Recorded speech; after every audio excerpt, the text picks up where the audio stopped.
సూర్యోదయము మొదలుకొని సూర్యాస్తమయము వరకును, సూర్యోదయము మొదలుకొని సూర్యాస్తమయము వరకును యేసయ్యా నీ నామము స్తుతి నొందతగినది. యేసయ్యా నీ నామము స్తుతి నొందతగినది. స్తుతి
ప్రతిభని మోకాలు వంగదగినది యేసయ్యా నీ నామము. ప్రతివరు చేయాలి స్తుతి ఆరాధన నీకే యేసయ్యా యేసయ్యా. ప్రతివరు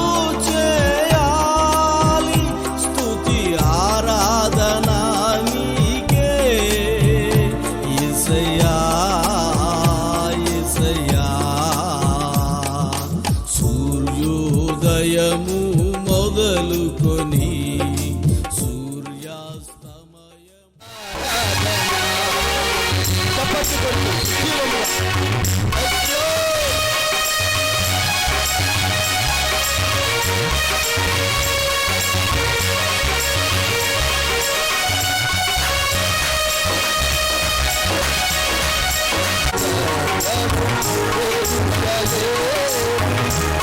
పరిపూర్ణ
పామూరు ప్రాంతంలో ప్రభు పరిచయ పరిస్థితి ప్రాంతంలో దేవుని చేత ఘనంగా వాడబడుతున్నటువంటి దైవ సేవకులు శాంతి వర్ధన్ సహోదరులు వచ్చి పాట పాడి ప్రభునామాన్ని మహిమపరుస్తారు.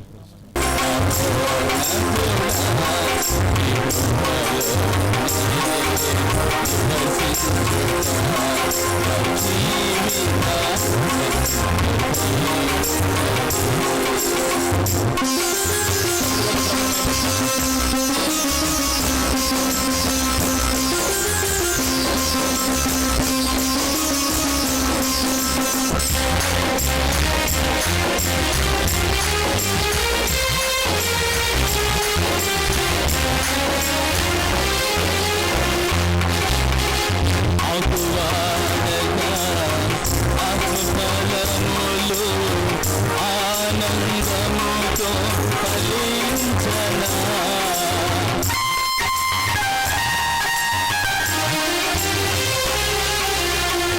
అభిమానగా ఆత్మపరములు ఆనందముతో ఫలించనా జీవజలములా ఉదయనా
యేసయ్యా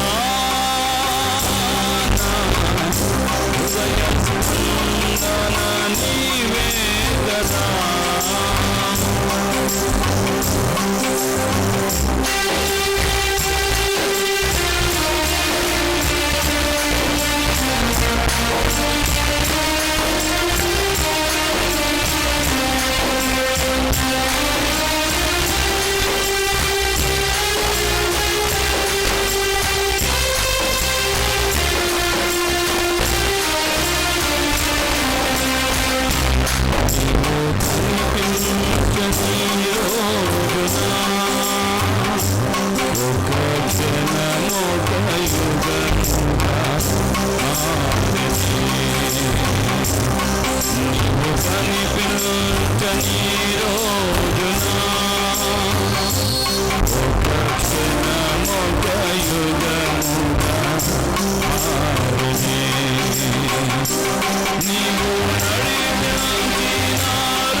పక్షమైతున్నవాడవు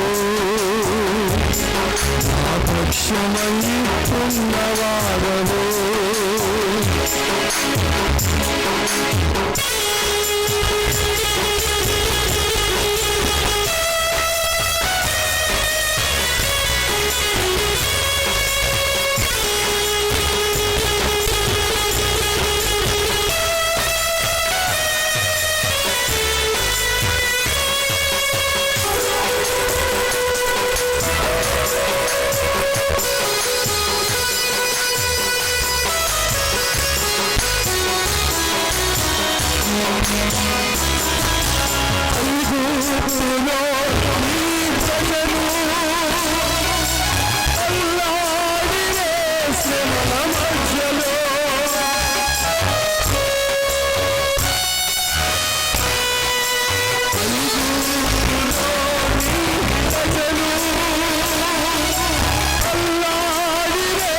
దేవుని చేతులకి స్తోత్రం చెల్లిద్దాం.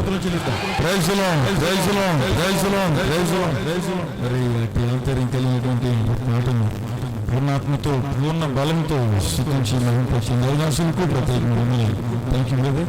ఈ సమయంలో బెంగళూరు నుంచి వచ్చినటువంటి దైవదాసులు అందరూ ఎవరిని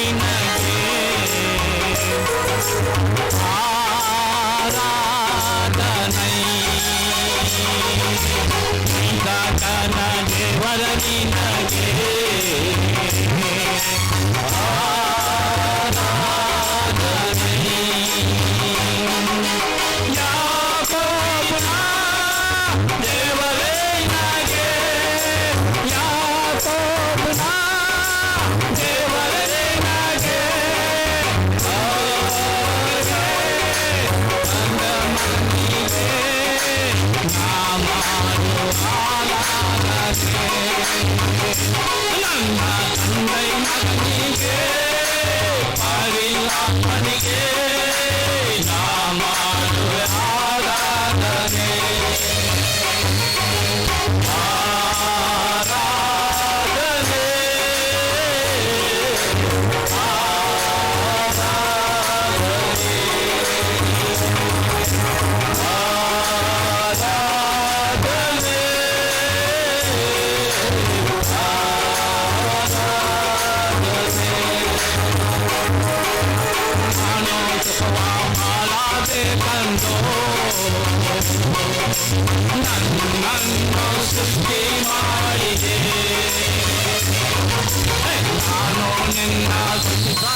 ఎల్లప్పుడు ఏ బలం కలిగి ఉన్నానో 80లో కూడా అదే బలాన్ని కలిగి ఉన్నట్టుగా మనకు అర్థం కాకపోయినా ఆరాధన నడిపించారు. మనం కూడా దేవుని స్తోత్రం. Praise the Lord, praise the lord.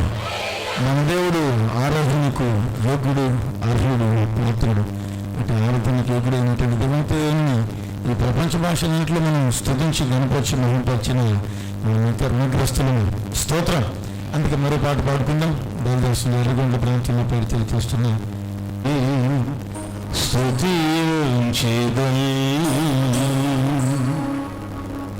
పూజార్హుడా నా యేసయ్యా, ఓనే స్తుతించెదన్ స్తుతించెదన్ భజించెదన్ స్తుతించెదన్ భజించెదన్ విరసము విరసము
దేవదాసులు దేవరాజు అయ్య గారి దగ్గర పరిచయంలో ప్రభు కృపను నిర్మించబడుతున్న రాబర్ట్స్ సహోదరులు నమ్మకమైన పనిగా ప్రభుని స్తుతించి మహిమపరుస్తున్నాం.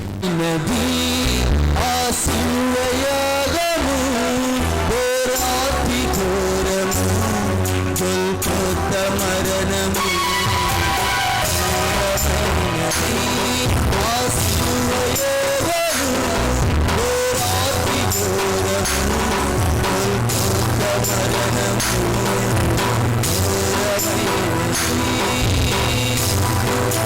చప్పట్లు కొడుతూ కళ్ళు మూసుకొని దేవుని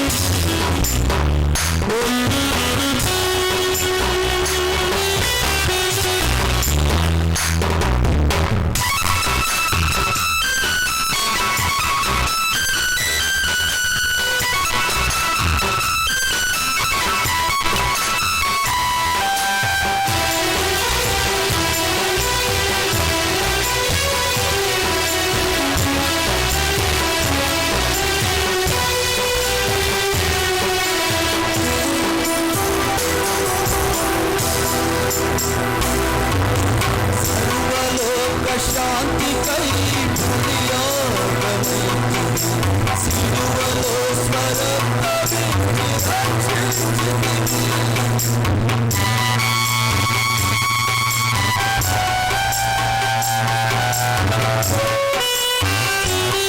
సిలువలో శాంతి కై బలియాగమైతివి సిలువలో స్వరత్తవించి రక్షించితివి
శిరసుపై అధిపతి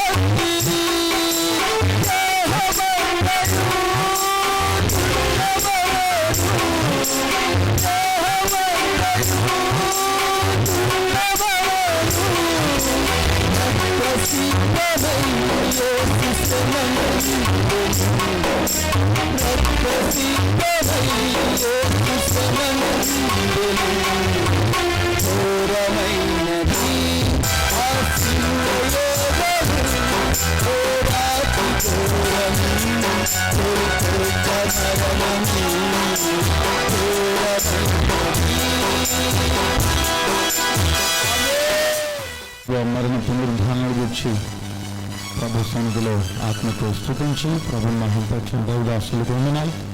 ఈ సమయంలో మరో పాట కూడా మనం ఆలకించి ప్రభు మహిమపడదాం. స్థానిక సంఘ విశ్వాస గాంధీ సహోదరులు వచ్చి ప్రత్యేకమైన పాటను పాడి ప్రభు మహిమపరుస్తారు.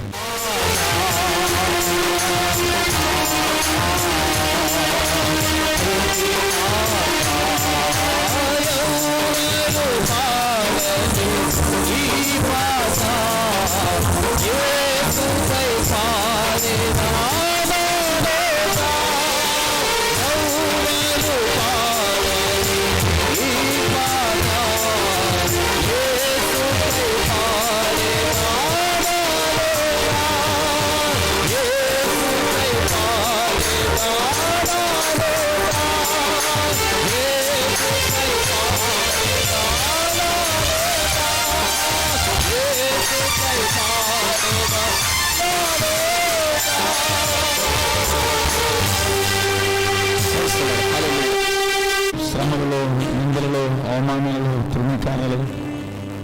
చిత్తమే నెరవేర్చబడాలన్న ఉన్నతమైన సంకల్పంతో ఆయన పరిచయంలో నడిపించబడుతున్న దైవదాసులు దేవాంత దేవుడు ప్రేమించి ఘనపరిచి ఇటు శ్రేష్టమైన ప్రార్థన మందిరాన్ని దయచేసినందుకు దేవాంత దేవునికి చేతులెత్తి స్తోత్రం చెల్లిద్దాం. స్తోత్రం స్తోత్రం స్తోత్రం స్తోత్రం స్తోత్రం స్తోత్రం. మరి దేవుని లేఖనాలు సెలవిస్తున్నాయి, దేవుని మందిరానికి వచ్చేటప్పుడు మనం ఒట్టి చేతులతో రాకూడదు, గట్టి చేతులతోనే రావాలి. ఆమె అయ్యగారిని మా దగ్గర బ్యాండింగ్ చేసిన బైబిళ్ళని అని చెప్పి మీరు అనవద్దు. మీరందరూ అలా సిద్ధపడి ప్రభు సన్నిధికి వచ్చారని ప్రభునందు విశేషిస్తూ ఉన్నాం. దేవుని స్తోత్రం. మరి ప్రభు లేఖనాలు సెలవిస్తున్నాయి, ప్రభువుకి ఇవ్వవలసింది మనం సమర్పించి ఆయన్ని శోధించాలని, బ్రతిమలాడాలని, వేడుకోవాలని, ఆయన సన్నిధిలో మనం స్వతంత్రించుకోవాలని. ఆమె కనుక మనకెంతో ఆశీర్వాద కారణమైన కానుకలు ఈ నూతన మందిరంలో ప్రభుకి ప్రతిష్ఠ చేయబడినటువంటి ఈ మందిర ఆవరణలో, ఈ మొట్టమొదటి ఆవరణలో మీ హృదయపూర్వకమైనటువంటి అర్పణలు అర్పించే శ్రేష్టమైనటువంటి సమయాన్ని ప్రభు దయచేశారు. రోజులో సహోదరి మార్తమ్మ గారు పాట పాడుతూ ఉండగా హృదయపూర్వకమైనటువంటి అర్పణలు ప్రభుత్వమైనటువంటి వారు అందరూ కూడా అర్పిస్తారు. సహోదరి మార్తమ్మ.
మిమ్మల్ని ప్రేమించి నీ బిడ్డల ప్రభా అయ్యా తమ గుప్పెళ్ళు విప్పి ప్రభా మీకు కానుకలు సమర్పించిండుగా ఎవరెవరు తండ్రి ఎంత ఇచ్చారనేది కాదు కానీ ఎలా ఇచ్చారనేది మీరు చూసే దేవుడు కనుక వారిని ప్రభా ఆశీర్వదించమని వెళ్తున్నాం తండ్రి. స్తోత్రాలు.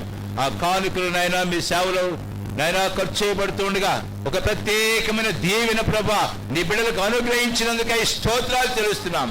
మీరు ఆశీర్వదించి మీరే మహిమ ఘనత ప్రభావాలు పొందుకోమని యేసయ్య పరిశుద్ధ నామములో ప్రార్థించి వేడుకొనుచున్నాము తండ్రి.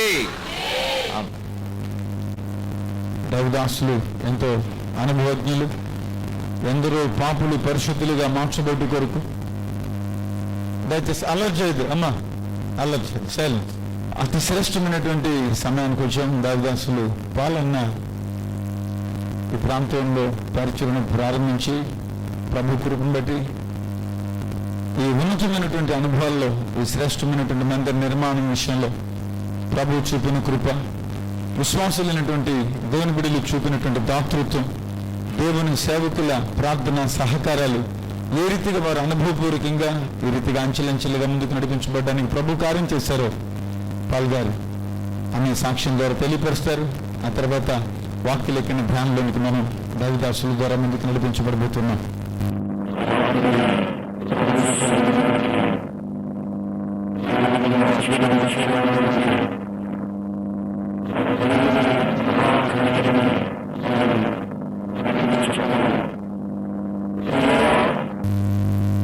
గతించినటువంటి దినాల్లో ఒక పెద్ద మినిస్ట్రీలో నేను సేవ చేసి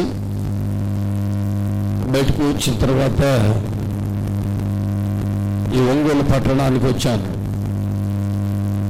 ఈ ఒంగోలు పట్టణానికి వచ్చినప్పుడు సేవ లేదు, నేను సేవకుడను అని ఎవరికి తెలియదు. ఆ స్థితిలో ఇంచుమించుగా సంవత్సరం పాటు ఒక సంఘానికి వెళుతూ నా ఆత్మీయ జీవితాన్ని కట్టుకున్నాను. ఆ తర్వాత పాపకాలనీ అనే ప్రాంతంలో ఒక తల్లి ఇంటి దగ్గర ప్రతి బుధవారం రాత్రి ఆ రోడ్డు మీద ఆరాధన స్టార్ట్ చేశాం. ఆ తర్వాత ఆదివారం రాత్రికి మార్చాను. మరి కొంతకాలం అయిన తర్వాత దానినే ఆదివారం ఉదయానికి మార్చా. ఒక షెడ్, రేకుల షెడ్ వేసి ఎవరు ఉండనటువంటి స్థితిలో పడిపోతున్నటువంటి ఆ రేకుల షెడ్లో ఆ షెడ్ ఓనర్ దగ్గరికి వెళ్ళి అడిగా, అయ్యా నేను ఇక్కడ ఆదివారం ఆరాధన పెట్టుకుంటానంటే, పెట్టుకోవయ్యా పందులు గుడిసైపోయింది, దానికంటే మీరు ప్రార్థన చేసుకుంటే శుభ్రమన్నా చేస్తారు, పెట్టుకో అని చెప్పారు. ఆ విధముగా ఆదివారం ఆరాధన ప్రారంభమైంది. ఇంచుమించుగా 5గురితో నేను సేవను ప్రారంభించాను. ఒంగోలు పట్టణంలో 5గురితో ఆదివారం ఆరాధన ప్రారంభిస్తే దయగలిగిన దేవుని సన్నిధిలో నేను చేసింది ఒకటి, ప్రతిరోజు ఒక ఏరియాని ఎంచుకొని ఆ ఏరియాలో కాలి నడకన తిరుగుతానే ఈ ప్రాంతం ఇచ్చినందుకు స్తోత్రం, ఈ ప్రాంతం ఇచ్చినందుకు స్తోత్రం అనుకుంటూ నిశ్చయంగా ఈ ఒంగోలు పట్టణం అంతా కవర్ చేశాను నేను. దేవునికి స్తోత్రం. అది సరిగ్గా 2000 సంవత్సరంలో ప్రియాల గమనిగా. ఆ తర్వాత కరుణా కాలనీలో సేవ ప్రారంభించాను. దేవుడే అక్కడి నుంచి తీసివేసి ఈ ప్రాంతానికి వచ్చాను. ఈ ప్రాంతానికి వచ్చినప్పుడు ఈ ప్రాంతంలో ఎక్కడ ఇళ్ళే లేవు, నిర్మానుష్యముగా ఉంది. అటుపోతే ఇంచుమించుగా చాలా దూరం ఇల్లు, ఇటుపోతే ఆ మెయిన్ రోడ్డు దగ్గర ఇల్లు. ఒంటరిగా ఇక్కడ గుడ్డిలాంధ్ర పెట్టుకొని రాత్రుల పూట నివాసం చేశా. దేవునికి స్తోత్రం. నాతో పాటు పడుకోవటానికి ఎప్పుడో 11 గంటలకి 12 గంటలకి నాతో ఉన్నటువంటి ఒక బ్రదర్ 11 గంటలకి పాట పాడుకుంటా వచ్చేవాడు వాడు. ఎందుకంటే భయం ఇక్కడికి రావటానికి. యేసు ప్రభు పాట పాడుకుంటా వస్తే నేను మాత్రం ఇక్కడే పడుకొని ప్రభుని ఆరాధిస్తూ ప్రభు సన్నిధిలో ప్రార్థన చేస్తూ ఉన్నాను. ఆ విధముగా ప్రారంభించినటువంటి పరిచర్య ప్రభు అంచెలంచెలుగా ఆశీర్వదించాడు. ఒక పెద్ద దైవ సేవకుడు నా దగ్గరకు వచ్చి, అప్పుడు ఇక్కడ ఇదే స్థలంలో ఇరిగిపోయినటువంటి రేకులు, తీసేసినటువంటి రేకులు ఒకదానికి ఒకటి జోడించి మందిరం వేసుకున్నారు. నిజమే, వర్షం వస్తే మీ అందరికీ తెలుసు, గిన్నెలు పెట్టుకోవాలి, తపేళ్ళు పెట్టుకోవాలి. ఈ పరిస్థితి అయినా కానీ నేను ఎవరి దగ్గరికి వెళ్ళి నా పరిస్థితి ఇది, మీరు ఏమైనా సహాయం చేస్తారా అని నేను అడగల. ఒకానొక తరుణంలో మన మధ్యలో ఉన్నటువంటి ఉన్న వెంకటేశ్వరులు అనేటటువంటి ఆ బ్రదర్ వచ్చానా, ఈ మందిరం దగ్గర ఈ స్థలంలో నువ్వు ఫోటో దిగి నాకు ఇవ్వు, నేను మందిరాన్ని కట్టిస్తాను అని చెప్పాడు. ఇక్కడే ఉన్నాడు ఆ మనిషి. ఇవాళ్ళే వచ్చాడు. అప్పుడు పోయి మంచిది ఇవ్వు అంటే నేను అన్నాను, నేను చేసే సేవ అట్లాంటిది కాదు, నా ప్రాణం పోయినా కానీ ఇట్లాగనే ఉంటా కానీ ఒకవేళ ప్రభు నాకు మందిరం ఇవ్వకపోయినా నేను ఒంగోలంతా కట్టగట్టుకొని సమకూర్చుకోవాలని నాకు లేదు. ప్రభు నాకు ఎంత పరిచర్య ఇస్తే అంతే చేస్తా, అంతే ముగిస్తా. నా ప్రాణం పోయే వరకు ఒకవేళ దీంట్లోనే ఉండమంటే ఉంటానని చెప్పాడు. నిజమే, నీ ఇష్టం అన్న తర్వాత అన్నాడు. అట్టకు దినాలు అయిపోయాయి. ఒక పెద్ద దైవజనుడు వచ్చాడు, మందిరం వైపు చూశాడు, పగిలిపోయి అతుకులు వేసుకొని ఉంటే వచ్చి అన్నాడు, నేనంటే మహాప్రేమ అన్నకి. ఒరే పాలుగా, ఏందిరా నీకు శాపం అన్నాడు. సమర్పించుకున్నానన్నావు, పెళ్లి చేసుకోకుండా సేవ చేస్తున్నావు, నువ్వు ఆశీర్వాదకరంగా ఉండాలి, ఏమిట్రా నీకు శాపం అన్నాడు. నా గుండెల్లో గుచ్చుకుందా మాట. ఇది శాపమా? అప్పుడు దాకా నేను అనుకున్నాను ప్రభు సేవ నమ్మకంగా చేస్తున్నాను అనుకున్నా. నేను పెద్ద దైవ సేవకుడు వచ్చి ఏంట్రా నీకు శాపం అన్నాడు. నా గుండెల్లో గుచ్చుకుంది. వెంటనే ప్రార్థన ప్రారంభించా. ప్రభువా, ఇది శాపమైతే నాకొద్దు. దేవునికి స్తోత్ర. ఇది శాపమైతే నాకొద్దు ప్రభువా, నాకు ఒక మంచి మందిరవి. నేను అప్పుడప్పుడు అనేవాడిని, యవనస్తులు అనేవాడిని, అబ్బాయి నేను చనిపోయేలోపైనా మంచి మందిరం కట్టుకుంటానంటావా అంటే నిరీక్షణకు ఆధారం లేని పరిస్థితి. ఇప్పటికీ నేను ధైర్యంగా చెప్పగలను, మా చర్చిలో ఒక్క ఉద్యోగి కూడా లేడు. ఇప్పటికీ ప్రభుత్వ ఉద్యోగి ఒక్కళ్ళు కూడా లేరు. నేను ప్రభు సన్నిధిలో ప్రార్థన చేయటం ప్రారంభించా. ప్రభువా, ఇది శాపం అయితే నాకు వద్దయ్యా అని ప్రారంభించా. మన మధ్యలో ఉన్న గొప్ప దైవజనులు అన్న జయరాజు గారు వచ్చి, పాస్టర్ గారు దీన్ని పడేసేయడం ముందు అంటున్నాడు. ఎందుకు ఇది వద్దు, పడేసేసి మందిరం గట్టి ప్రారంభించండి మందిరం అన్నాడు. నా గుండెల్లో బలబలబలబలాడి, అమ్ము ఇది పడేస్తే అసలు మందిరం ఎట్లా కట్టగలం. నిజమే, మందిరం పడేసిన తర్వాతనే అన్న ఫోన్ చేయాలంటే అన్నకి, ఏం ప్రారంభించావా మందిరం అనేవాడు. అందుకే నేను అప్పుడప్పుడు ఫోన్ చేయను. పడేస్తే నేను ఎక్కడి నుంచి తెచ్చాను? సరి అయిన పరిస్థితి ఏమి కాదు. ఎంత ఆర్థికంగా నలిగిపోయినటువంటి పరిస్థితితో ఆ స్థితిలో నిజమే అన్న మాటే ఒకసారి ఒక మంచి మాట చెప్పాడు. పడవేసి చూడండి ప్రభు దాన్ని కడతాడు అన్నాడు. పడవేస్తే ఎట్ట కడతాడు? మన దగ్గర ఏదైనా కొంతలో కొంతైనా ఉంటే కదా అనుకున్నా. నిజమే, ఒకరోజు ప్రభు నాతో మాట్లాడుతున్నాడు. విశ్వాసం అంటే ఇప్పుడు దాకా విశ్వాసం సేవ అంటున్నావు కదా, పడేయడానికి ఎందుకు విశ్వాసించట్లేదు నువ్వు అని ప్రభు నాతో మాట్లాడుతున్నాడు. అది అవిశ్వాసం కదా అంటే వెంటనే ఒక ఆదివారం అయిపోయింది. ప్రభు సన్నిధిలో ప్రార్థన చేయటం ప్రారంభించి ఆశ్చర్యకరమైన సంగతి ఏంటంటే, మన మధ్యలో ఉన్నటువంటి అయ్యా సాధువారిపాలెం మీటింగ్స్ కానీ వచ్చారు.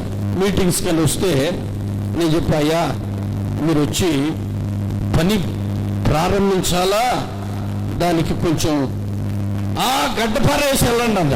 నా దగ్గర ఏమీ లేదు. అయ్యొచ్చి గడ్డపార 3 సార్లు వేసి ప్రార్థన చేసి వెళ్ళాడు. ఆ మరుసటి ఆదివారమే పడగొట్టాం. దేవునికి స్తోత్ర, హల్లెలూయా. ఆ మరుసటి ఆదివారమే మందిరం అంతా పడగొట్టాం.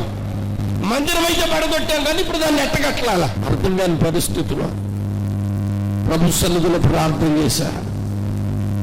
ఆశ్చర్యకరుడై దేవుడు నిజంగా అద్భుతం చేశాడు. దేవునికి స్తోత్ర. నాకు తెలిసి ఆ రోజుల్లో యేసు ప్రభు వారు గుడ్డివాడికి కళ్ళు ఇచ్చాడో ఇవ్వలేదో నాకైతే తెలియదు, కానీ వాక్యం చూసి నేను నమ్ముతున్నాను. నిజమే, నాలాంటి దౌర్బల్యమైనటువంటి స్థితి కలిగినటువంటి వానికి ఈ మందిరం దానికంటే శ్రేష్టమైనది అని నమ్ముతున్నా. దేవునికి స్తోత్రం చేయదా. ఎందుకంటే నా పరిస్థితి దీన పరిస్థితి, ఎంత దీన పరిస్థితి అంటే నేను నా దీన పరిస్థితి అని కూడా నిజంగా నేను ఎవ్వరికి చెప్పుకోవాలా. నాకు తెలుసు నేను ఇచ్చినోళ్ళే కానీ నేను ఎప్పుడు చెయ్యి చాపినోడిని కాదు. ఈ పరిస్థితిలో నేను సేవ చేస్తున్నాను, మీరేమైనా ఇస్తారా అని నేను ఎవరి దగ్గరికి వెళ్ళి నేను పిల్లరా చెయ్యి చాపలేదు. ప్రభు ఎదుట నిలిచి ఉన్నాను. నా విశ్వాసులు ఉన్నారు. విశ్వాసం అంటే ఏమిటంటే లేని వాటిని ఉన్నట్లుగా భావించుటే. ఆ మాటను పట్టుకున్నాను, ప్రార్థన చేశాను, దైవజనులు అడుగు పెట్టారు, ప్రభు అద్భుతం చేశాడు. నిజమే, ఈ మందిరం కట్టడానికి నేను గర్వంగా చెప్పుకుంటా, ఒక్క కూలి మనిషిని కూడా పెట్టలేదండి మేము. అందరూ విశ్వాసులు చేశారు. మరి కొంతమంది త్యాగం కలిగినటువంటి, వాళ్ళకంటే ఇంకా త్యాగం కలిగినటువంటి విశ్వాసులు ఉన్నారు. ఎప్పుడు పని అంటే వాళ్ళ ఇల్లు కూడా వదిలిపెట్టేసి వచ్చి దేవుని మందిరం కట్టినటువంటి దేవుని బిడ్డలు ఉన్నారు. ప్రభు వారిని ఆశీర్వదించునుగాక. నిజమే, ఒక్క పైసా పెట్టలే. ఒక్క పైసా పెట్టకుండా ఒక మాటలో చెప్పాలంటే అటువైపు స్లాబ్ వేసేటటువంటి వాళ్ళు కూడా పెట్టాల. ఎందుకంటే డబ్బులు లేవు. సిమెంట్ కట్టల ఇవన్నీ సమకూర్చబడ్డాయి కానీ డబ్బులు లేవు. ప్రార్థన చేస్తూ ఉన్నాయి. ఏంటి ప్రభు మాట్లాడుతున్నాడు, మీరే వేయండి. దేవునికి స్తోత్రం. ఉపక్రమించాం, మేమే వేస్తాం. ఆ ఒక్కొక్కరికి చేతులు నిజంగా వారం 10 రోజులు పుండ్లు పడిపోయి మహా ఇబ్బంది పడినారు. దయగలిగిన దేవుడు ఈ మందిర విషయంలో ఒక్కొక్క దినం ఒక్కొక్క అద్భుతం, ఆశ్చర్యం. నేను ఎవరి దగ్గరికి వెళ్ళి నేను ఇది చేస్తున్నాను అని నేను చెయ్యి చాపలేదండి. ప్రభు ఎందుకు సాక్షి. అప్పుడప్పుడు మందిరం వైపు చూసుకుంటే నాకు ఆశ్చర్యం, నిజంగా ఎంత గొప్ప కార్యం చేశాడు. మీరు అనుకోవచ్చు చిన్నదేమని, కానీ ఇది నాకు చాలా పెద్దదే, లేనోడికి చాలా పెద్దదే. ప్రభు ఇంత గొప్ప కార్యాలు చేసినటువంటి దేవుడికి ఎంతైనా నా జీవిత కాలం అంతా ప్రభు సన్నిధిలో స్తుతించి కీర్తించి గనుపరచుటకు ప్రభు కృప అనుగ్రహించునుగాక. అపారమైన కృపను గురించి చాలా స్పష్టంగా మరింత క్లుప్తంగా ఈ విషయాన్ని తెలియపరిచారు. ఈ ప్రాంతంలో అనేక ఆత్మలు కట్టబడాలి అంటే, అనేకులు విశ్వాసం చేత బలపరచబడాలంటే, నిరీక్షణతో నిలబడి దేవుని చిత్తానుసరమైన అనుభవంలో ప్రాణించాలంటే వీటి గట్టి పాలుగారులు దేవునికి అవసరమే ఉన్నారు. ఆమేన్. రోజులో ఊహకు మించిన కార్యములను చేయగలిగిన ఉన్నతమైన దేవుడు తన దాసుని ద్వారా ఇంతకంటే గొప్ప మందిరములను నిర్మింప చేయనుగాక. ఆమేన్, ఆమేన్, ఆమేన్. గొప్ప సమూహమును ప్రభు ఆయన రాకడ కొరకు సిద్ధపరచునుగాక. అపోస్తలులైన పౌలుకు వలె బ్రతుకుడ క్రీస్తే, చావైతే లాభమని ఉన్నతమైన అనుభవంలో ఈ సమర్పణ జీవితంలో ప్రయాణించుటకు మరెక్కువ కృపను ప్రభు దయచేయునుగాక. ఆమేన్. మన నోటి మాటను స్థిరపరిచిన దేవాతి దగ్గరికి స్తోత్రం. కూడి వచ్చినటువంటి ప్రియమైన నా విశ్వాసులారా, నా ప్రియమైనటువంటి దైవ సేవకులారా, మీ అందరికీ నా హృదయపూర్వకమైన వందన. మరి మా పోలన్న గారు నాకంటే చాలా చిన్నోడు. మరి నాకు 2 కుమారులు. పెద్దవాని పేరు జపరాజ్, చిన్నవాని పేరు జోయేలి జ్ఞానరాజ్. వీళ్ళిద్దరూ ఇప్పుడు పెద్దవారు అయ్యారు, పాస్టర్లు అయ్యారు. నాకు కుడి భుజంగా ఎడమ భుజంగా ఉండి నాకు సహాయం చేస్తున్నారు. దేవునికి స్తోత్రం. మీ అందరి ప్రార్థన వలన దేవుడు 12 మందిరాలు ఇచ్చాడు. ఆంధ్రప్రదేశ్లో 133 మందిరాలు, అనుబంధ మందిరాలు ఉన్నాయి. నాకు ఇది గొప్పగా చెప్పుకోవడం కాదు, కానీ నా పేద పరిస్థితి ప్రారంభం మందుల గుడిసెలో నుండి ప్రారంభించాను దేవుని సేవ. నేను పాస్టరమ్మ గారు ప్రార్థన చేసి 3 రోజులు 7 రోజులు తినటానికి ఆహారం లేక పాస్టరమ్మ గారు నేను చాలా కష్టపడ్డా. ఇప్పుడు అయ్యగారు కూడా పాలయ్య గారు కూడా గొప్ప సాక్ష్యాన్ని చెప్పాడు. అయితే చివరిగా ఈ రోజు శ్రమల కొలిమి చాలా పుటం వేసాడు. బాగా ఎర్రగా కాలేటట్టుగా పుటం వేశాడు. నీతిమంతుడు విశ్వాస మూలముగా జీవించును అనే వాక్యం నా గుండెల్లో ఉన్నది కాబట్టి ప్రభు నా సేవలో ఈ క్షణం వరకు నేను చెయ్యి విడిచిపెట్టకుండా దేవుడు నన్ను గణపరుస్తూ వస్తున్నా. ఇప్పుడు విస్తారమైన మందిరాలు ఇచ్చారు. ఎందుకంటే మా గురువులు అటువంటి విశ్వాసాన్ని నేర్పించారు. నా గురువు పేరు పాస్టర్ సి జాన్. ఆయన మెడ్రాస్లో ఉంటాడు, ఇప్పుడు లేడు, ప్రభులో ఉన్నాడు. నేను ఏసన్న గారు మెడ్రాస్లో ట్రైనింగ్లో ఉన్నాం. అయితే ఏసన్న గారు ట్రైనింగ్ ముగించుకొని ఆయన గుంటూరుకు వచ్చాడు. నేను ట్రైనింగ్ ముగించుకొని సికింద్రాబాద్కి వెళ్ళా.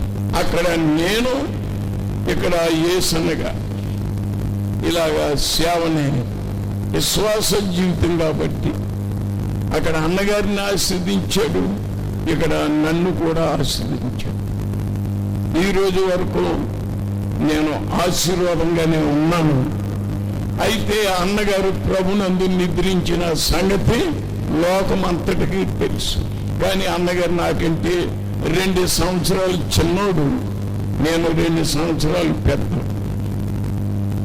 మరి ప్రభు పిలిచినప్పుడు వెళ్ళాలి కాబట్టి సికింద్రాబాద్లో నేను సేవ చేస్తున్నానండి. ఘనమైన సేవని ప్రభు నాకు ఇచ్చాడు. నా విశ్వాస జీవితాన్ని ఈ రోజు వరకు నేను అమ్ముకోలేదు. నాకు అవసరం ఉన్నప్పుడు మోకరించి ప్రార్థన చేస్తాను. నా అవసరాలన్నీ ప్రభు తీరుస్తాడు. అనేక విచిత్రమైన కార్యాలు ప్రభు నా జీవితంలో చేశాడు. ఇంతకుముందు నేను ఈ మందిరం కట్టముందు వచ్చాను, అన్నగారిని కలుసుకున్నాను. అన్నగారు నేను చాలా ప్రేమగా ఉంటాం. ప్రతి నెల అన్నగారు అక్కడికి వస్తాడు సికింద్రాబాద్. మేము కలుసుకుంటాం, ప్రార్థన చేసుకుంటాం. ఈ రీతిగా దేవుని సేవని మేము ముందుకు సాగిస్తాం. దేవునికి స్తోత్రం. ఒక వాక్యాన్ని చదువుకుందామండి. అపోస్తుల కార్యం 14వ అధ్యాయం 22వ వాక్యం. శిష్యుల మనసు దృఢపరిచి విశ్వాసమందు నిలకడగా ఉండవలనని అనేక శ్రమలను అనుభవించి మనము దేవుని రాజ్యంలో ప్రవేశింపవలనని వారిని హెచ్చరించిరి. ప్రభు రాకడ సమీపంగా ఉన్నది కాబట్టి మనం అందరూ దేవుని రాజ్యంలో ప్రవేశించాలి. ఎవరు కూడా చెయ్యి విడిచిపెట్టబడకూడదు. అందరూ దేవుని రాజ్యంలో ప్రవేశించాలి. నాకు అదే వాంఛ. ఇక్కడ 3 మాటలు చెప్తాను. ఆయన ఎప్పుడు వస్తాడో తెలీదు. ఆయన వచ్చుటకు ముందుగా మనం సిద్ధపడితే కరగూరుదని వినగానే ఆయన రాకలో మన ఏర్పడాలి. మొట్టమొదట అపోస్తులైన పౌలు, బర్నబాస్ వీళ్ళంతా 2000 సంవత్సరాల ముందు ఇంటింటికి తిరిగారు, గ్రామ గ్రామాలకి తిరిగారు, దేశ దేశాలకి తిరిగారు. తిరిగినప్పుడు ఈ 3 మాటలు చెప్పి ఆయా ప్రజలను వారు బలపరిచారు. ఏమని చెప్పారంటే, శిష్యుల మనస్సు దృఢపరచి, ఇది మనస్సు. రెండవది విశ్వాసమందు నిలకడగా ఉండవలనని రెండవ మాట. అనేక శ్రమలు అనుభవించి దేవుని రాజ్యంలో ప్రవేశించాలి. శ్రమలు లేనిదే సేవకునికైనా విశ్వాసికైనా దేవుని రాజ్యం ఉండదు. ఇప్పుడు తెలుసుకో. ఈ రోజుల్లో సేవకులైన విశ్వాసులైనా లగ్జరీస్ లైఫ్ నేర్చుకుంటున్నారు. లగ్జరీస్ ఏ రోజు కూడా పరలోకానికి తీసుకునే కనుక మొట్టమొదట శిష్యుల మనస్సును దృఢపరిచింది. ఆనాడు 2000 సంవత్సరాల ముందు శిష్యుల మనస్సును దృఢపరచడం మాత్రమే కాదు, ఈ రోజు కూడా మన మనస్సులను మనం దృఢపరచుకోవాలి. లేకపోతే పరలోక రాజ్యం లేదు. మీరు ఆశీర్వాదంగా ఉండాలంటే ఈ నూతన మందిరంలో నుండే ప్రభువు అక్కడికి మీరు ఎత్తపడాలంటే ఆమె ఎలా ఉండాలంటే ఈ నూతన మందిరంలో మీరు అపోస్తుల ఉపదేశాన్ని నేర్చుకుని సంఘానికి ఆశీర్వాదంగా ఉండి మీ కుటుంబాలకు ఆశీర్వాదంగా ఉండి ప్రభు వచ్చినప్పుడు మనం పైకి ఎగిరిపోవాలి.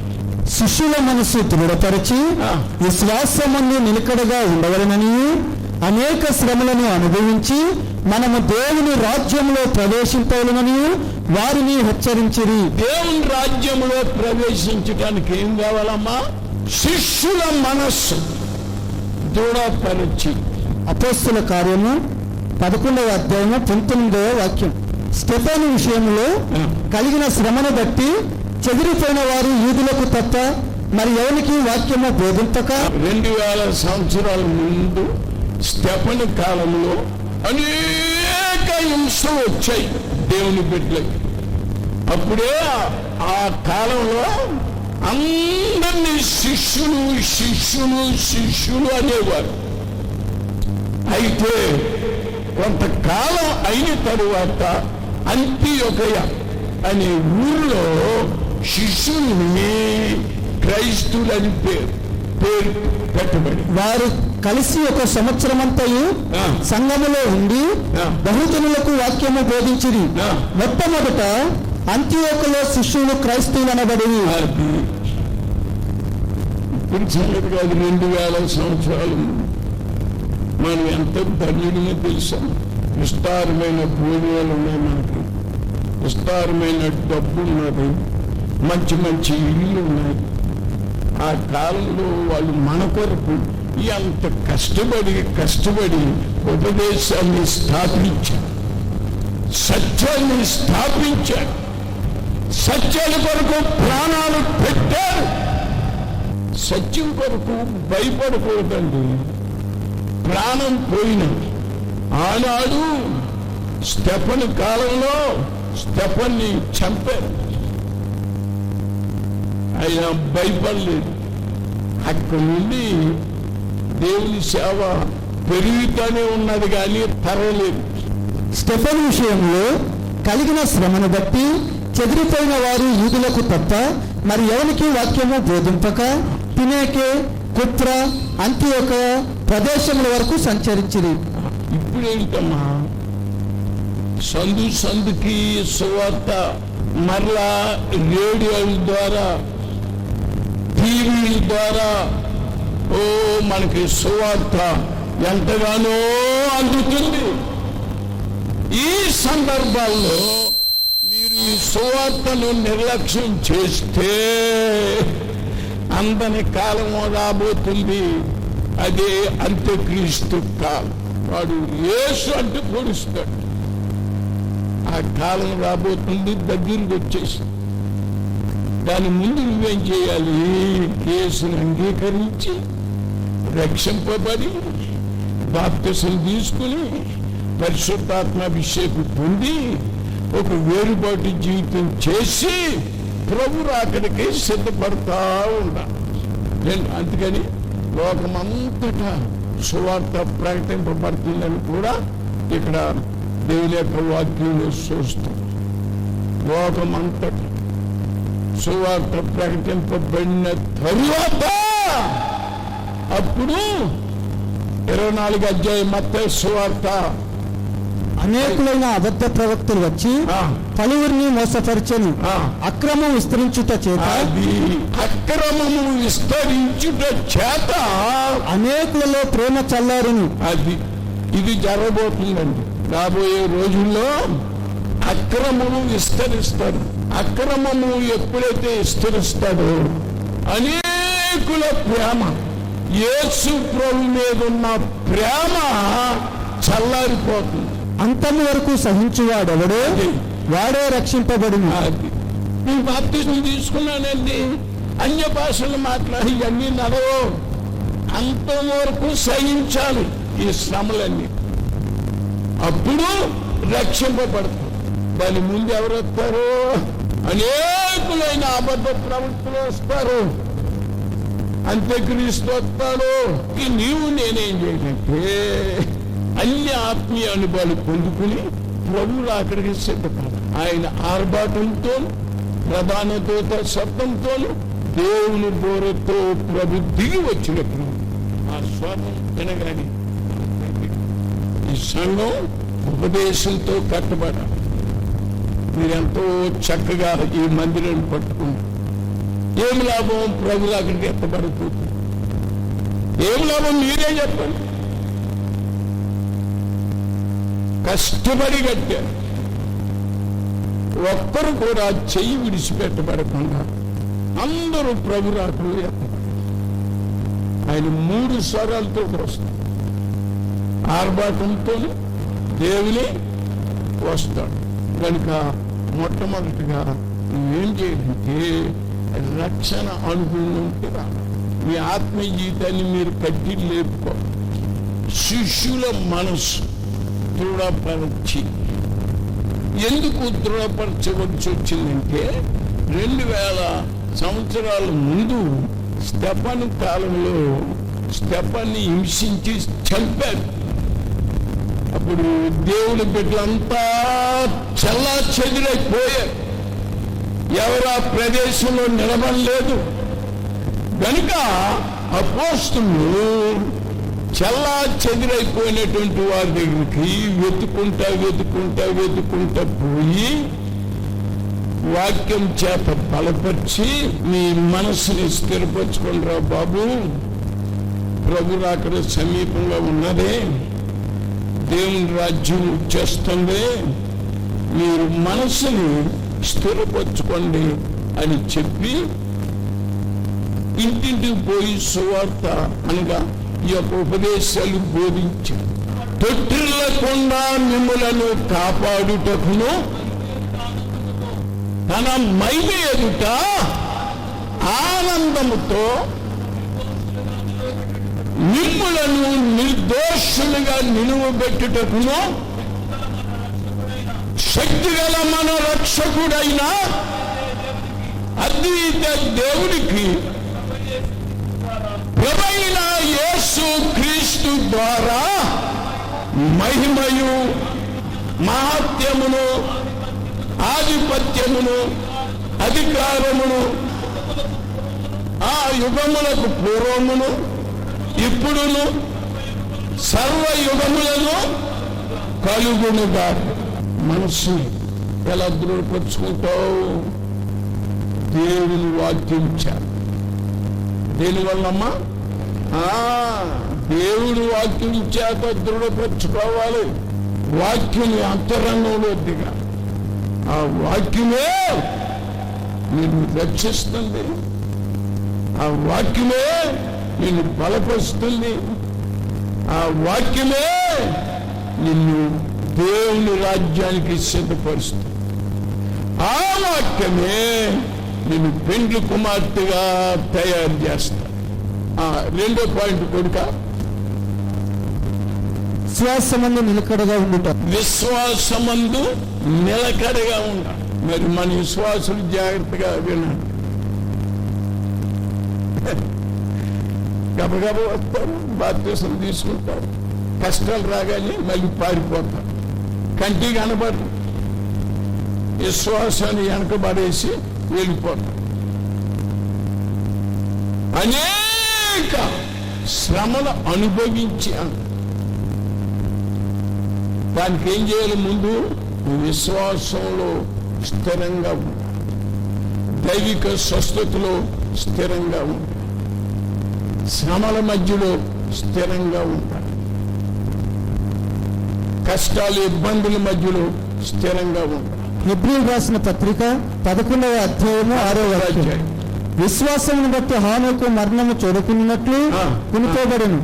విశ్వాసము లేకుండా దేవునికి ఇష్టడై విశ్వాసము లేకుండా దేవునికి ఇష్టడై ఉండుట అసాధ్యము. దేవుడి యొద్దకు వచ్చేవాడు ఆయన ఉన్నాడని తన్ను వెతివారికి ఫలము దయచేవాడని నమ్మవలని వారికి ఫలము దయచేవాడని నమ్మవలను కదా. ప్రభు దగ్గరికి వెళ్తే మనకి ప్రతిఫలం దొరుకుతుంది కనుక మన విశ్వాసాన్ని మనకు కాపాడుతారు. ఆది విశ్వాసం, ఆది ప్రేమ, ఆది నిరీక్షణ, ఇవన్నీ బైబిల్ ఉన్న మాటలే.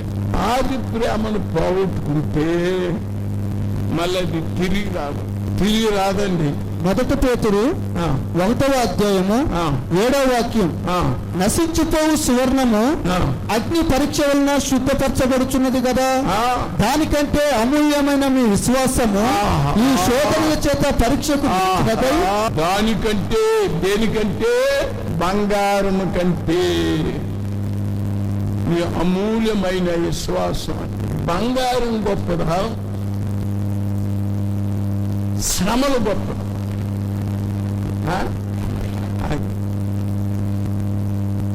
బంగారం ఎంతైనా పోగు చేసుకో, ఇంత ముద్ద.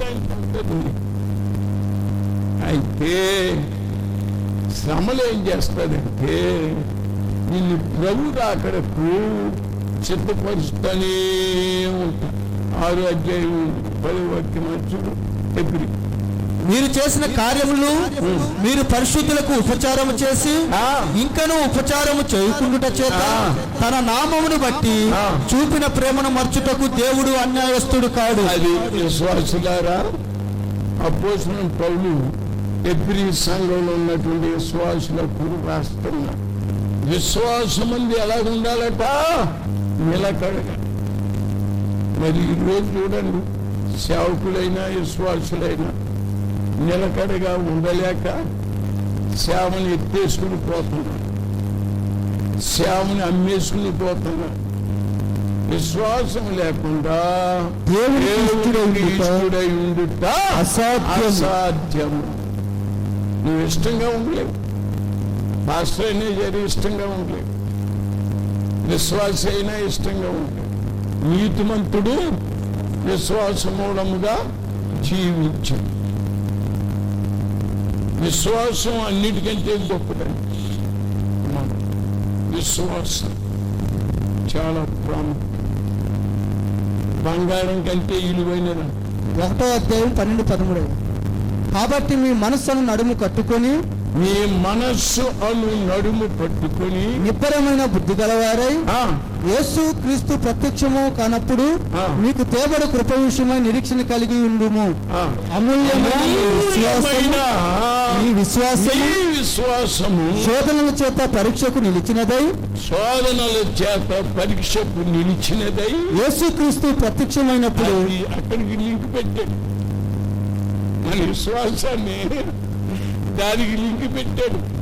ప్రభు అక్కడికి మీ విశ్వాసము ఈ శోధనల చేత పరీక్షకు నిలిచినదై యేసుక్రీస్తు ప్రత్యక్షమైనప్పుడు మీకు మెప్పియు మహిమయు ఘనతయు కలుగుటకు కారణమగును.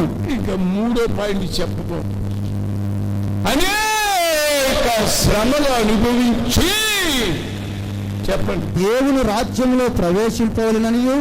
అనేక శ్రమలు అనుభవించి దేవుని రాజ్యంలో ప్రవేశింపవలెనని. దేవుని రాజ్యంలో ప్రవేశించటానికి ఏం కావాలమ్మా? అనేక శ్రమలు లేనిదే దేవుడి రాజ్యం లేదు, దేవుని రాజ్యం లేని శ్రమ. భయపడు. ఆ శ్రమకు తగిన విస్తారమైన కృప కూడా మీకు ఇస్తాను. రోమిలకు రాసిన పత్రిక 8వ అధ్యాయము 18వ వాక్యం. మన ఎడల ప్రత్యక్షము కాబోవు మహిమ ఎదుట ఇప్పటి కాలపు శ్రమలు ఎన్న తగినవి కావని. మన ఎదుట ప్రత్యక్షము కాబోవు మహిమ ఎదుట. మహిమను ప్రభు తీసుకొస్తున్నాడు. మహిమను తీసుకొస్తున్నాడండి యేసయ్య. మన ఎదుట ఏంటి? ప్రత్యక్షము కాబోవు మహిమ ఎదుట ఇప్పటి కాలపు శ్రమలు ఎన్న తగినవి కావని ఎంచుచున్నాను. అవి లెక్కలో లేవట. వింటున్నారండి? అంటే ఇటువంటి మాటలు చెప్పి మిమ్మల్ని బెదిరిస్తున్నాను అనుకున్నారుగా. ఇది దేవుని వాక్యమే పరిశుద్ధ గ్రంథంలో నుండి తీసి చెప్తున్నా. అనేక శ్రమలు అనుభవించి దేవుని రాజ్యములో ప్రవేశింపవలనని. దేవుని రాజ్యం అంటే మాట్లాడు. ప్రత్యక్ష గుడారం గురించి మనం నేర్చుకుంటే ఇది ప్రాకారం ఉంటుంది. ప్రాకారం ఇంతవరకు పరిశుద్ధ అతి పరిశుద్ధ స్థలం. అక్కడ నుండి అక్కడికి ఏంటి? పరిశుద్ధ స్థలం. పరిశుద్ధ స్థలం 3 స్థలాలు పరలోకంలో. ప్రాకారం, పరిశుద్ధ స్థలం, అతి పరిశుద్ధ స్థలం. మనది ప్రాకారం కాదు, పరిశుద్ధ స్థలం కాదు. మనది ఏంటి? అతి పరిశుద్ధ స్థలం. అతి పరిశుద్ధ స్థలంలో ప్రవేశించాలంటే అతి పరిశుద్ధమైన విశ్వాసం కావాలంట. యోధా భక్తుడు చెప్తున్నాడు. అతి పరిశుద్ధమైన దాని మీద మిమ్మును మీరు కట్టుకొనొచ్చు. దేని మీద? అతి పరిశుద్ధమైన దాని మీద మిమ్మును మీరు కట్టుకొనొచ్చు. అతి పరిశుద్ధమైన విశ్వాసం మీద మిమ్ములను మీరు కట్టుకొనొచ్చు. పరిశుద్ధాత్మలో ప్రార్థన చేయొచ్చు. పరిశుద్ధాత్మలో ప్రార్థన చేయొచ్చు. నిత్య జీవార్థమైన మన ప్రభువు యేసుక్రీస్తు కనికరము కొరకు కనిపెట్టుచు దేవుని ప్రేమలో నిలిచినట్టు కాచుకొని ఉండు. అతి పరిశుద్ధమైన దాని మీద పట్టుకోవాలి. ఎందుకంటే అతి పరిశుద్ధమైన స్థలంలోకి వెళ్తున్నాం. అతి పరిశుద్ధమైన స్థలమే మన స్థలం. మన యేసయ్య అక్కడ ఉండి విజ్ఞాపన చేస్తున్నాడు. నా కుమార్తె, పెద్దమ్మా, నా కుమారుడా, నా యొద్దకు రా. అంతవరకు నువ్వు అతి పరిశుద్ధమైన విశ్వాసంలో నిన్ను నీవు కట్టుకో. కష్టాలు వస్తాయి, ఇబ్బందులు వస్తాయి, ఇల్లు కూడా అమ్ముకోవాల్సి వస్తుంది డబ్బు లేక. ఎన్నో బాధలు ఉంటాయి. వీటికన్నిటికీ నువ్వు భయపడు. నీకు నా దగ్గర రావాలంటే విశ్వాసం ఇచ్చాడు. పరిశుద్ధమైన విశ్వాసం కూడా ఇచ్చాడు. ఇప్పుడు అతి పరిశుద్ధమైన విశ్వాసంతో నువ్వు కట్టుకోవా. విశ్వాసంలో 3 రకాలండి. విశ్వాసం, పరిశుద్ధమైన విశ్వాసం, అతి పరిశుద్ధమైన విశ్వాసం. మన పాత నిబంధన పరిశుద్ధులందరూ విశ్వాసంలో తమను కొట్టుకున్నారు. పాత నిబంధన పరిశుద్ధి విశ్వాసంలో పట్టుకున్నారండి. అంతే. అయితే మన పాత నిబంధన పరిశుద్ధుల కంటే విలువైనటువంటి వారు మన ప్రాకారం. దానికి విశ్వాసం అవసరం. ఏది అవసరం? రక్షణ పొందితే చాలు. అక్కడ ఉంటాం. ప్రాకారం పరిశుద్ధ స్థలం. పరిశుద్ధాత్మ అభిషేకం పొందుకుని ఉన్నప్పుడు ఆ యొక్క విశ్వాసంలో నిలబడితే నీవు పరిశుద్ధ స్థలంలో. అది నీకు కాదు, నాకు కాదు, అది పాత నిబంధన పరిశుద్ధి. అతి పరిశుద్ధమైన విశ్వాసం అంటే క్రీస్తు శరీరం అనేది సంఘంగా కట్టబడి ఆ సంఘంలో అతి పరిశుద్ధమైన విశ్వాసం పొందుకోవటానికి అనుదినం మనం చనిపోవాలి. పౌలు ఏమన్నాడు? నేను అనుదినము చనిపోతాను. అలా మనం చనిపోతాం. మరి మనం సంఘాల్లో గొడవ పెట్టుకుని నాకు ఆ పాస్టర్లు ఈ పాస్టర్ కాదు, విశ్వాసుల మధ్యలో గొడవ పెట్టుకుని, సంఘ పెద్దలతో గొడవ పెట్టుకుని ఇలా ఉంటే ఏ స్థలంకి వెళ్ళలేవు, నిత్య నరకానికి వెళ్తాం. అందరితో గొడవ పెట్టుకుని సమాధానం లేకపోతే ఎక్కడికి వెళ్తావు? నిత్య నరకానికి వెళ్తావు. నా ప్రియమైన విశ్వాసులారా, ఎప్పటికైనా మిమ్మల్ని నడిపించే నాలుగు పాస్టర్ పాలయ్య గారికి లోపడండి. మోకరించనమ్మ, చూసుకోండి. విశ్వాసములు నిలకడగా ఉండు. మన మనస్సులను దృఢపరుచుకొని దేవుని రాజ్యానికి మనము సిద్ధపడాలి. మనం రాకడ దినాల్లో ఉన్నాము. ఆత్మ సంబంధమైన మందిరముగా కట్టబడగా మనం రాకడ దినాలు సిద్ధపడగా ఆయన మహిమలో ఎత్తబడినట్లుగా ప్రభువా నాకు విశ్వాసము దయచేయండి. ప్రభువా నా మనస్సును స్థిరపరచండయ్యా. నేను శ్రమను అనుభవించినట్లుగా అయ్యా నాకు కృప దయచేయండి. కృప దయచేయండి. కృప దయచేయండి. కృప దయచేయండి.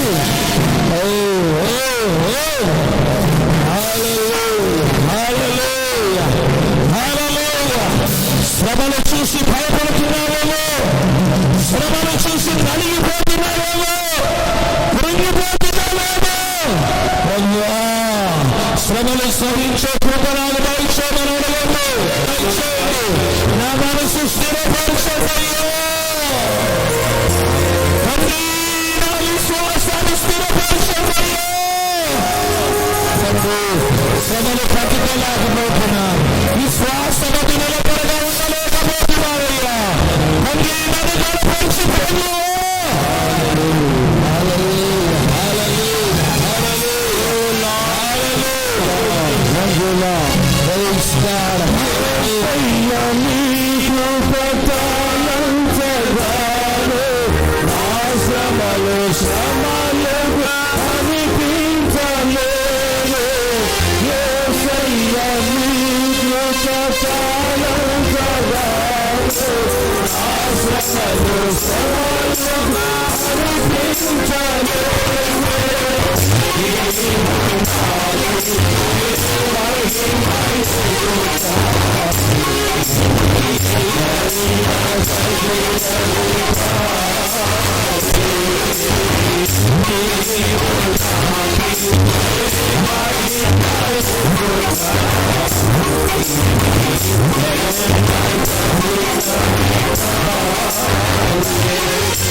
So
చేసుకున్నాను.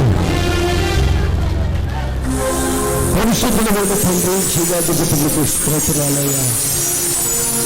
మీ మహిమ కలిగినటువంటి నామమును బట్టి ప్రభు మీ సన్నిధిలోకి చేరి వచ్చిన కృప చూపించిన వాడు అందుకు స్తోత్రాలు. నిజమే,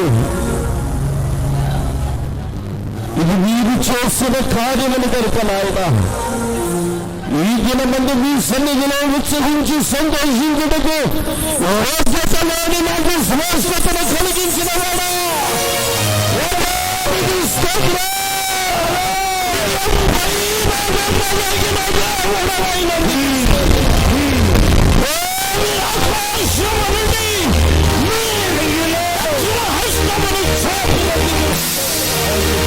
మహత్కార్యాలు చేస్తున్నట్టు స్తోత్రం. జీవితముగా మీ నామాన్ని కనబరుచుటకు రక్షించుటకు ఇది మాకు కృపనిచ్చినందుకు స్తోత్రం. ప్రారంభం నుండి ముగింపు వరకు మీరు మధ్యలో మేఘస్తంభముగా అగ్నిస్తంభముగా ఉండడానికి మీరే మాకు ప్రధాన కాపురిగా ఉండి నడిపించినందుకు స్తోత్రం. ఈ సన్నిధిని మాత్రం నిలుపునందుకు స్తోత్రం. ఒక్కొక్క కార్యాన్ని తండ్రి నామానికి మహిమార్థముగా నడిచినందుకు స్తోత్రం. అయ్యా మీ దోషలను ప్రభుని పక్షమున నిలుపు మీ మహిమ కలిగినటువంటి వాక్యానికి సమీపంలో ఉన్నదని మరొకసారి ఈ మందిర ప్రతిష్ఠ దినమందు మీరు మాకు జ్ఞాపకము చేసి మీ రాజ్యమునకు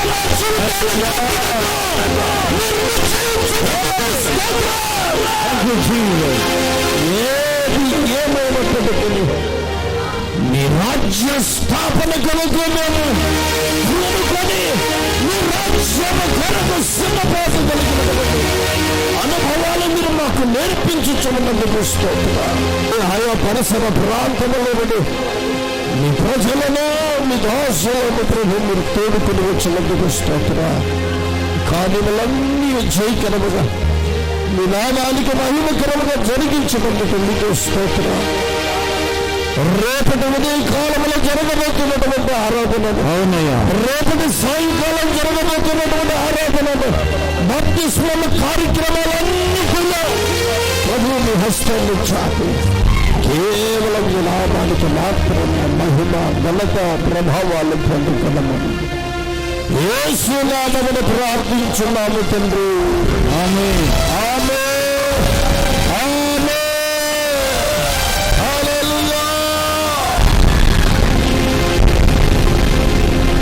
తండ్రి అయిన దేవుని యొక్క ప్రేమయు పునరుత్థానుడైనటువంటి యేసుక్రీస్తు వారి కృపయు పరిశుద్ధాత్మని అన్యోన్యత ఐక్యత సహవాసం సమాధానం ఈ నూతన మందిర ఆరాధనలో పాల్గొన్న ప్రతి బిడ్డకును లోకంలో ఉన్న సకల పరిశుద్ధులకు నిత్య నిరంతరము తోడుగా ఉండునుగాక. ఆమేన్. ఆమేన్. హల్లెలూయా.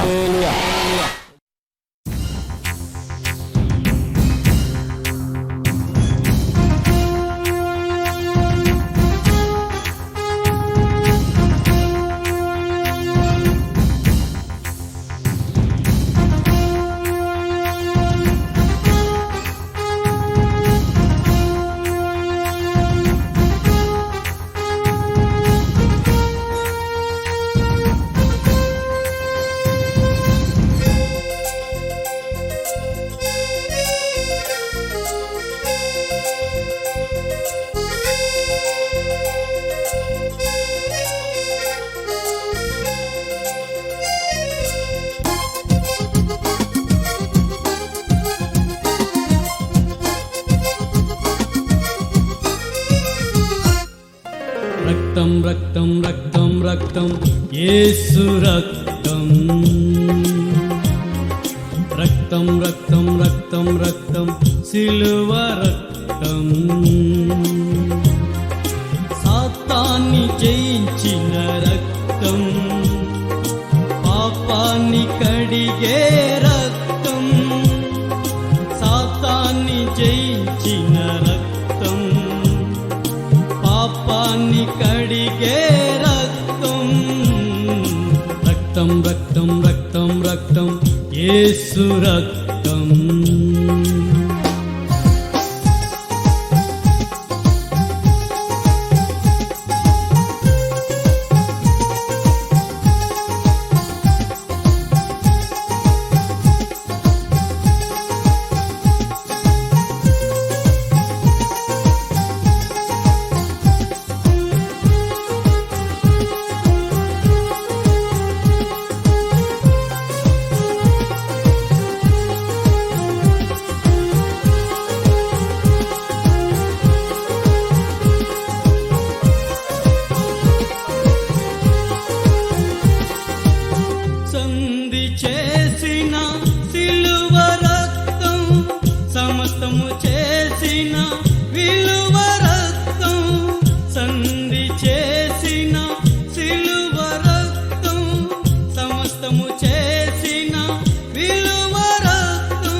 యేసు రక్తం.